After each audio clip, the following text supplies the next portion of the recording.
Okay, welcome to the Holy Encounter. This is Pat Nolan, your host for today. And joining me is my brother, Stephen Dean. So I just introduced Stephen a little bit. Many of you may know him from his video clips that he puts up on Facebook. And he brings clarity to the course, simplifying it for people who can sometimes get confused by the language. So he's very welcome. Stephen, welcome, and glad you could join me. I'm really glad to be here, Pat. I really am. I haven't been on a little chat show for some time, really. No, I haven't joined in many Zoom groups of late, though I've been occasionally. But I was really pleased when you invited me to come and have a Holy Encounter with you. You know, I haven't had a one-to-one, so to speak, for some time. Yeah, really good. I do appreciate it. Funny what you were saying about my my short videos being a clarity. The reason why they're so short is because when I was studying the course myself in the early days, I was sort of like very much confused by the sort of convoluted, perhaps complicated language, you know, and I wasn't. I realised that it wasn't something that opened itself up to the casual reader. It had to be really treated as a course and not as a novel read from cover to cover, you see. And I realised what was putting a lot of people off, because just going to stick this back in my ear. I did a lot of travelling and I met a lot of people, and in their libraries, I noticed there was the Course of Miracles was there, but when I asked them if they'd actually read it, most of them had just taken it out, looked at it and puzzled over it for a while. They'd put it away, they'd forgot about it. But I realised what was needed was a teacher who could make things as clear as possible in the shortest space of time, because especially on the internet, people tend to look at like a 5-minute video. I haven't got time to look at that. You know, I realised if I just cut it down to a minute or so, or within 5 minutes, I'll get more people looking at it.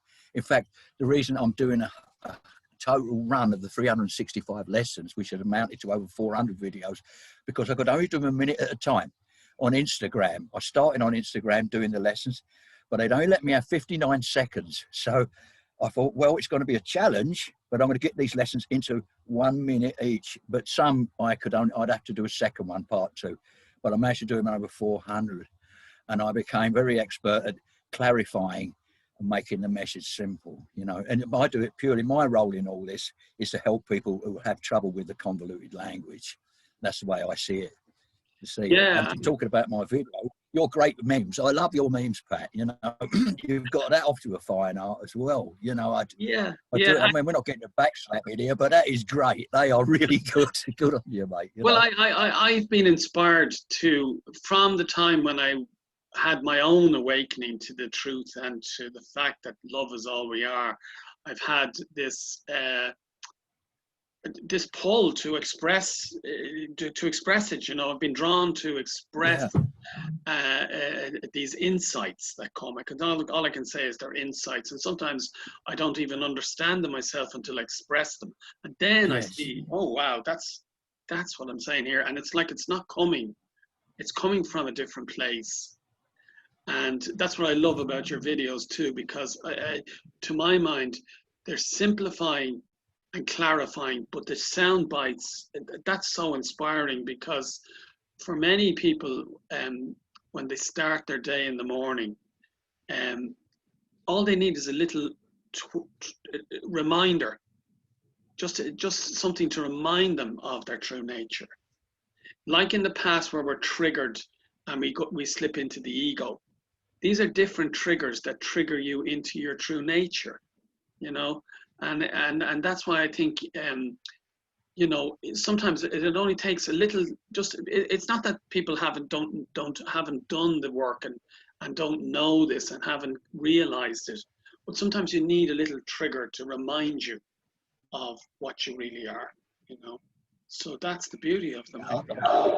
Yeah. It is a beauty as well. I saw someone started mowing their lawn over the back here. Can you hear it, or shall I try and move? No, it's not coming. It's not coming true. I can't hear it. Okay, it's just he started mowing his lawn or whatever he's doing. I thought he might be drowning me out, but as long as he's not doing that, that's all right.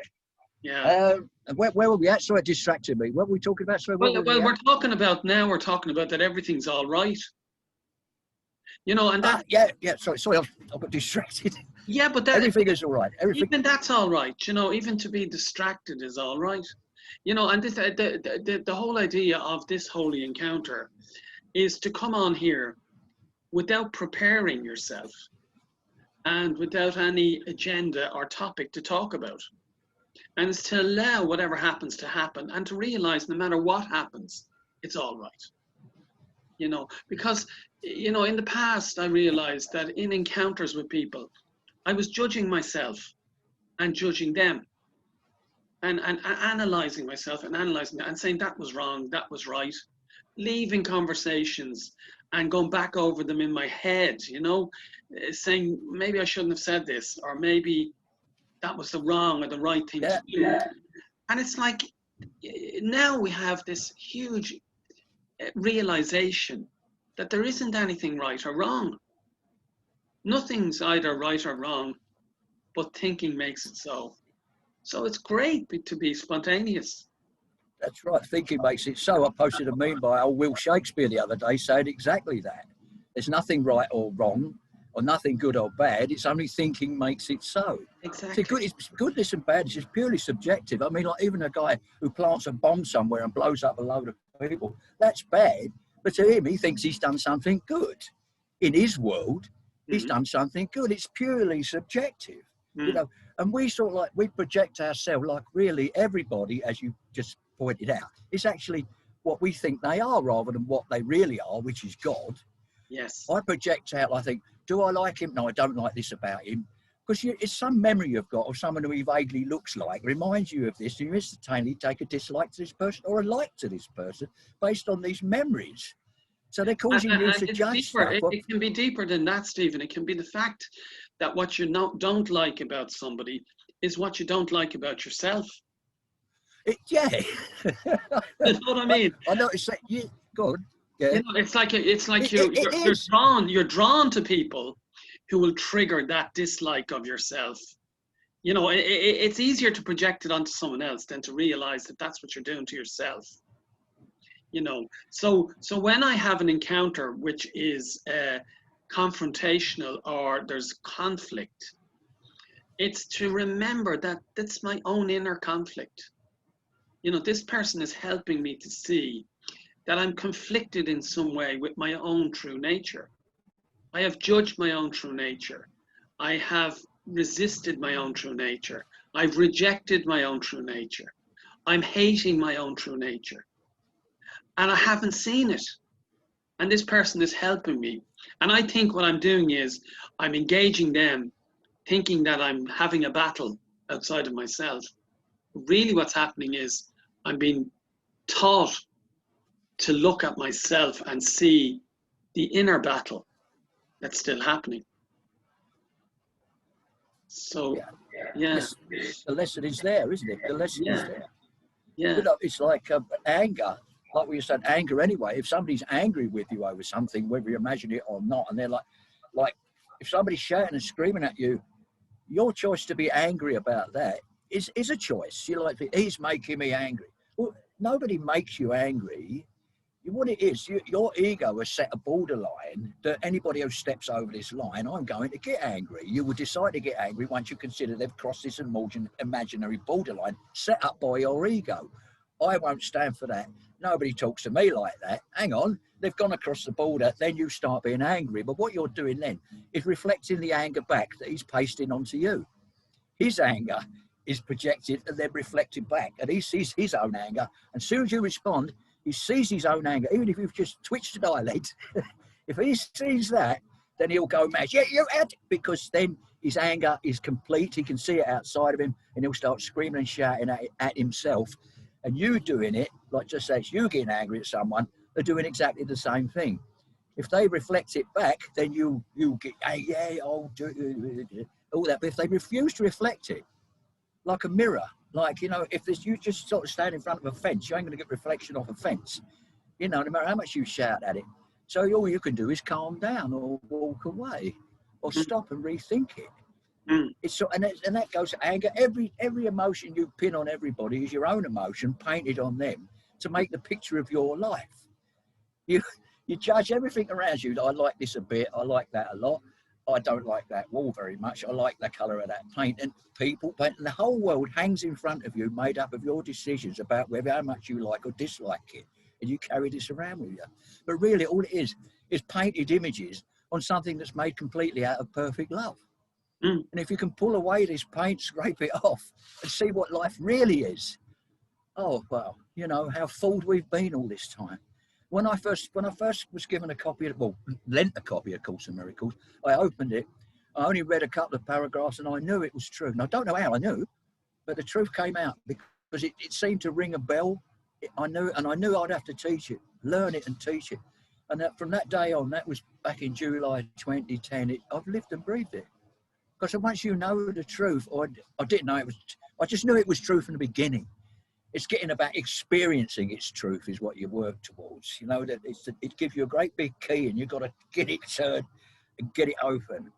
And once you're through, oh, it's worth all the effort. And it really takes so long. When I first started reading it, it's saying like some brothers like 20 years and then they awake, they after 20 years, they not die, they pass on, but then awaken straight away to teach it. It could take up to 20 years to learn these lessons, you know, and you'll suddenly realise them on your deathbed and rise again or something to that extent, he said. But I thought, 20 years?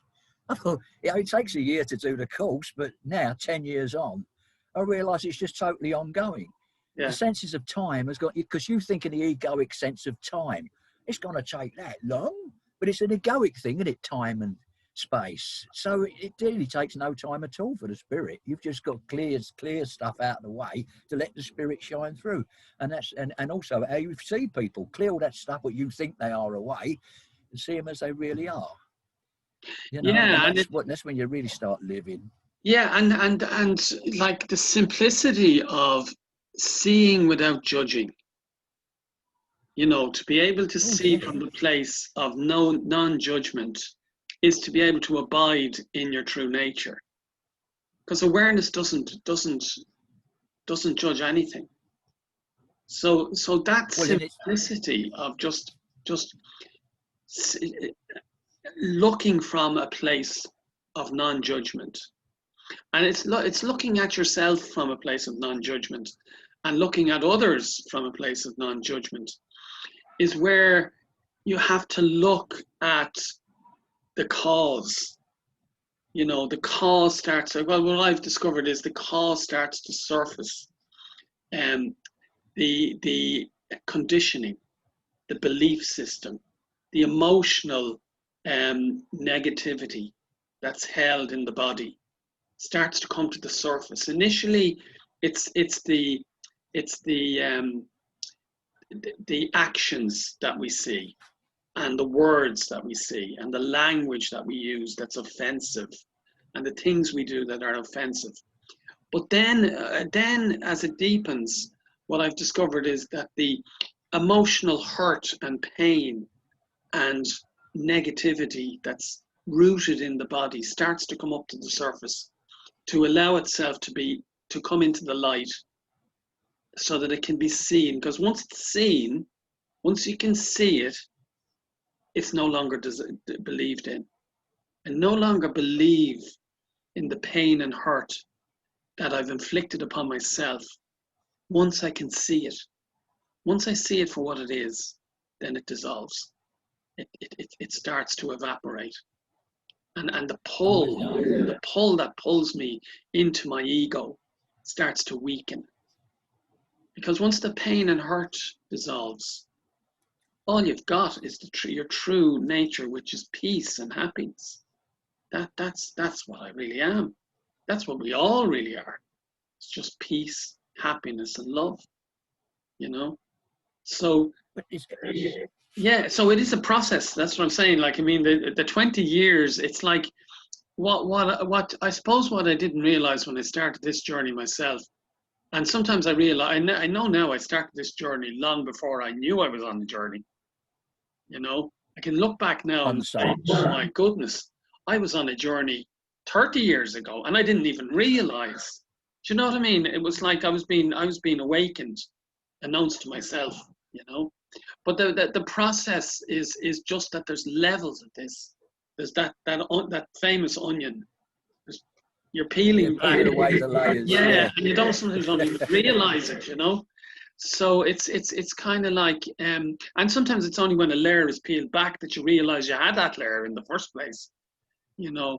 But I see that when I get to the core of the feelings and the emotions that are rooted in the body, that once they dissolve, I get clarity. I start seeing things a little bit more clear, you know. And that's the process that I've been involved in, you know, and I can see, you know. So Well, I don't know. my journey was a long one as well. Huh? Go on, sorry. Go My on. journey was a long one as well. It started, I mean, I didn't, you see, as you with yourself, I didn't realise I was on a journey till much later on in it. Like, I've always had a lot of friends. I've always liked people. I've always loved people. I've always been, like, if you see people getting bullied at school, I'd always have great sympathy for the people being bullied, you know what I mean? I've always had this love for people, you know. And I didn't get involved in the church. See, my parents, they weren't atheists, but they didn't go to church. They didn't talk about God or anything like that. They had their reasons, but they weren't negative reasons, stuff that happened to them. Like, I won't go into that, it's not really important, but I wasn't born into a religious family. So I didn't, they talked about God and Jesus, but not in any realistic way. It was just conversational things like, you know, and but they didn't really attend church or anything like that. And eventually my first wife was Irish, and God bless her, she died of cancer some time back. But she was a Catholic, and she wanted to be married in church. And I had to do RCIA meetings to become a Catholic in order to, I had to be baptized to be married in this church. So they were really amazed that I wasn't baptised at all. I had to get a letter from my mum confirming that I wasn't baptised because the priest wouldn't believe me. Like a school letter. Everybody asked my mum for that. She said, what's this about? Well, some priest won't believe I haven't been baptised. Okay. Anyway, when he got the letter, he went, oh, this makes it easy, you know, because otherwise we'd have to reconvert you or something. But anyway, I got baptised. And I attended the church every Sunday, and I really got into it. And I was in the choir because I love to sing as well, and had a 4-part harmony choir. But anyway, after a while, I noticed that it was what they were teaching. There wasn't really much of Jesus's stuff in it, you know what I mean? And God bless them, and they were sincere. But because I come into it straight, I didn't have any preconceived ideas about what Jesus was and this, that, and the other. And they didn't seem to talk about him very much. And a lot of the God they spoke about was like very fear-inspiring. I mean, for instance, I couldn't get on with this idea of an all-loving God that wants to chuck us into lakes of fire. And also, what is he chucking into a lake of fire? Because once we've died and our body's cremated or or buried, you haven't got anybody to chuck in a lake of fire. So what's going on there? I mean, so there's something very bizarre about that. So I eventually left the church. I stopped going, not like I'm not saying I'm not going anymore, but I fell out of the habit. But I took with me the Lord's Prayer, which always meant a lot to me. And I used to say that every night, thinking it would somehow inspire me. And when my wife died in 2005, I sold the house and went on a journey around the world. And really, I was looking for truth. And I eventually found it in Australia with a woman there who was my girlfriend for a while, introduced me to A Course in Miracles. And I just went from there. I knew I'd found it. You know, I knew, and it said nothing about God. God was pure love. That's what I'd always suspected. I couldn't understand one who wanted to chuck you into fires. I mean, this was something that I could believe in. And it rang me as true that we can't be this world of terror. It can't be like this is what all the world is, just this fear and all that. There's got to be something beyond. And I grasped it and I wanted to teach it. And that's why I just keep teaching it and keep putting the word out there, because it's something people should know. You know, a lot of people out there, it isn't their time to wake up, I suppose. Some people tell me, oh, it's not their time. I don't know. But I think if you plant the seed, then it might take root. Even if it's just a seed, you know. You know, that's why I did being a teacher. It's not about like a teacher in a classroom of pupils. It's just about getting people to sort of like think twice about or think again about what their existence is. Because especially now, I think the world's beginning to wake up in the sense like spiritually wake up, because so many people are getting into the spiritual thing now. I can tell, because when I started 5 years ago, some memes I used to post didn't get much of a reaction. Now they're getting, every yearly post, they get a bigger and bigger reaction. More people are catching on. More people are waking up. More people are realising they're actually loved. And it's projecting out of them, and the whole world is starting to change. The fear that was embedded in this world is starting to dissipate. And the old order isn't liking it. It's not to do with a political thing, whatever it was. It produces a lot of fear. And at the moment it's producing, with fear comes this this is a world of separation as opposed to the oneness of God. So it keeps trying to separate us. This world, the ego, the overall ego, keeps trying to separate us. I mean, like even now with this COVID thing, stand separate, don't smile at each other. It's all a separation device. It doesn't matter who's doing it, what it's about. It's promoting us being even further away from the loving wholeness we really are. And I think that is a kickback from, it's like one world changing to another. The nightmare is deepening as the dawn arises, you know, to put it sound a bit dramatic, but as the dawn of realization comes, the nightmare is getting at its thickest. But it ain't going to work because too many people are waking up, and it has to get better. It might appear to be getting bad at the moment, but that's just smoke and mirrors. It's actually going to get better. I can't say exactly. I mean, in the physical world, I don't know, but in the spiritual world, it's definitely going to get better. Well, one thing you said there that you couldn't understand how God could throw you into a place of fire. But actually, that's why the whole thing's turned on its head, because really what God does is he pulls you out of the fire. Oh, yeah. In a world which is the opposite of truth, that's what you will be told when you think about it. Yeah, like, I mean, your true nature is all the time trying to draw you out of your ego and back to itself, your true self. The ego is the place of hell. It's the ego which is the place of devastation and hell and separation, as you've described. So you only have to have a mustard seed of trust and faith in your true nature, and it will actually start to draw you out of your ego. It pulls you out. But all you have to do is have a willingness to get out of this. I don't want to be here anymore. I don't want to be in this madness. I've had enough, you know, I've had enough of this. There has to be a better way. And it's like once you get to that point where you've had enough of it, and that you realize there has to be something better than this, and you're willing to look from a different place, then automatically your true nature comes in to hold your hand and pull you out of the fire, of the hell that you've imagined. Automatically. Yeah, and it's only a hell of imagination. It's a hell of illusion. Because it's not possible for us to separate from one another. Well, how could we? How could we be separate?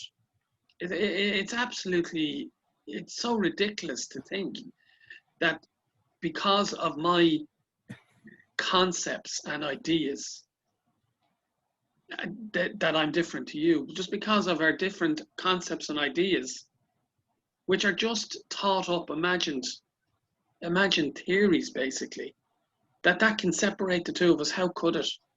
It's just nonsense. A cluster of thoughts and feelings divides the world. It is a cluster. It's just like a cluster of sensations. We're a cluster of sensations that think that we're actually a real. Oh, we think we're actually. What does the word "real" mean anyway? Like we're real, and they're real, but none of it. And in fact, nothing is real here. There is nothing. We're in this amazing dream. This astonishing. This is the real amazing. The real miracle is this dream. It's absolutely astonishing. It's astonishing that we have believed in what we have dreamt up. That's what's astonishing, and it's almost like you have to believe in it before you wake up. You have to believe in it until it gets to a point where you don't want to believe in it anymore. You know, that you realize that this couldn't be true. What I believe in couldn't be true. You know? Yeah, that's what eventually happened to me. Like I was into conspiracy theories some 15 years back, and I really got into that, and I really researched it, and it was absolutely terrifying. But then I suddenly thought, well, it can't be this. Why is everything fear and terror? It can't be right. They can't be right. And that's when I dropped all that, and I started to look for something, and I found A Course in Miracles and found out, yes, there is something else, and I was right. And this is right. And there's no conspiracy theories in the mind of God. There's no conspiracy theories. It's only what you think is going on. I mean, like, really, I mean, it's only like the newspapers and the media that tell you all this. I mean, like, and all this stuff about whatever's going on, like, oh, it's terrible, it's murder, oh, it's awful. But if you didn't watch the TV or read your newspapers or look at any internet news and just read the Course in Miracles, life would be just great. And then until something comes knocking on your door, But you know, And the it's one who's got like, the biggest bad press of all is God, because well, he would here. people's This is ego's misinterpretations. world. Yeah, because the misinterpretations of God have actually put so many people off God. They think, Well, I've met people, heard this. I've met spiritually aware people who will refuse to use the word God. Yeah, because they're so connected with this being who'll chuck you in fires, they don't even want to think about it. Where they've had this religion rammed down their throats, they're afraid of him to the point where they don't even want his name to be mentioned. And I've met these people. They'll call him the source as long as they don't call him God. Yeah, and it's like the course is not focused on God anyway. The No, course, and it says in it somewhere he's not an entity. He's you can't describe what is nothing in a world of things where we have a label for everything. Where there is nothing, you can't label it or hang a label on it. God doesn't have a name. We call him Yahweh. That's only for us to recognise him. I mean, God, when you're the only thing that exists, what is there outside of you to address you? You don't need a name. We just hung something on him. You know, we've hung it on everything, but none of it's real. It's just reality is nothing. That's why nothing. the focus is on what's not real. You know, see, the focus is on the ego.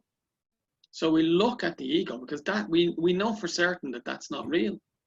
So let's look at it until it dissolves, and then whatever's left is real. You know, as soon as the more the ego dissolves, whatever remains is real, and that's God.